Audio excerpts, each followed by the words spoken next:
The most remarkable fact about the decline of men in America is how relentlessly our leaders pretend it's not happening at all. White male privilege poster boy Tucker is at it again, defending the right of one group in America that has it worse than anyone else: men. Society is a zero-sum equation in which a man's gain is a woman's loss. This is wrong, and we must rectify it. Only you think that the wage and opportunity gap is a zero-sum game, Tucker. Why else would you dedicate an entire segment every week to explaining how society's failing men by only using examples of how women are thriving? Women doing better doesn't necessarily equate to men doing worse. Just because Beyonce's thriving doesn't mean that my Instagram is suffering. But you should still go follow me anyway. The patriarchy is gone. Women are winning. Men are failing.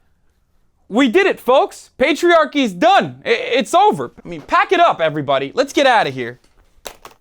Except we have an administration that barely fired domestic abuser Rob Porter, a dude who Trump reportedly wants to bring back again. Also, a room full of old white dudes still determine the fate of women's health. Barack Obama created the White House Council on Women and Girls. How dare Obama create a council that seeks to address issues impacting 50% of our population? Where do you get off, Obama? At the very moment Obama was lamenting the lack of educational opportunities for women, more girls than boys were graduating from high school. Far more were graduating from college. The council actually worked with 200 plus women's groups to address a wide array of different problems that impacted women. And as far as education goes, they focused on specific gaps in workforce representation by trying to increase interest for girls in STEM programs. You know, when they weren't advancing destructive policy goals like combating sexual assault. But wait, there's more. Under Obama, the White House solicited hundreds of millions of dollars from corporations to encourage female achievement in higher education. No. Disgusting. At the time this was happening, one study showed that there were already at least 4 times as many privately funded college scholarships available for girls as for boys.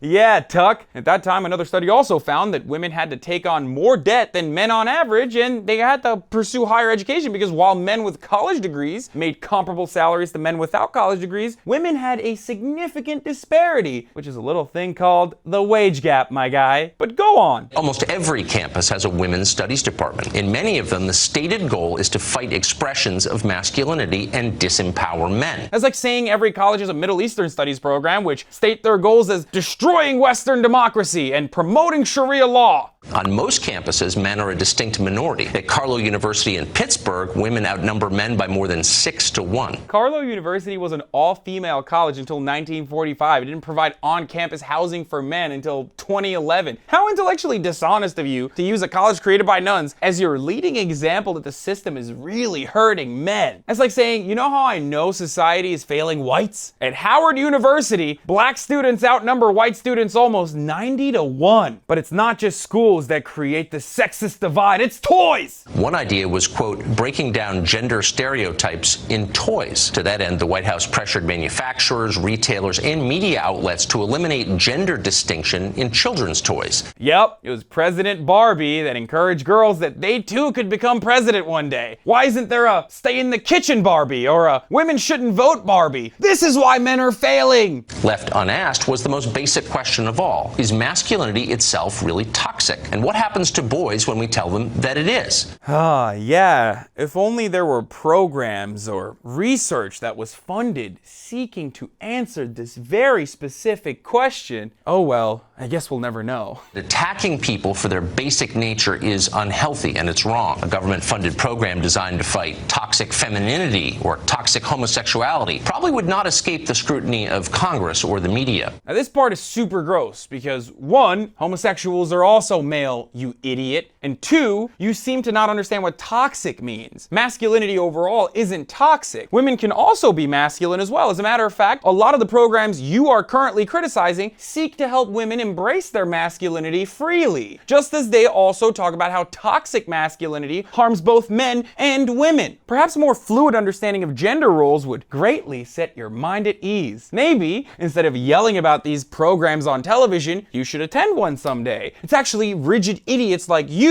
who cause men more harm by both telling them to sack up and to also hate women. I'm Hassan Piker. Please leave your thoughts in the comment section below. Share this video against all of the misinformation. And if you like to continue this conversation live, you can find me on twitch.tv/Hassan Piker every day playing Fortnite. Don't forget to follow my Instagram at Hassan D. Piker and my Twitter at Hassan the Hun. And this has been The Breakdown.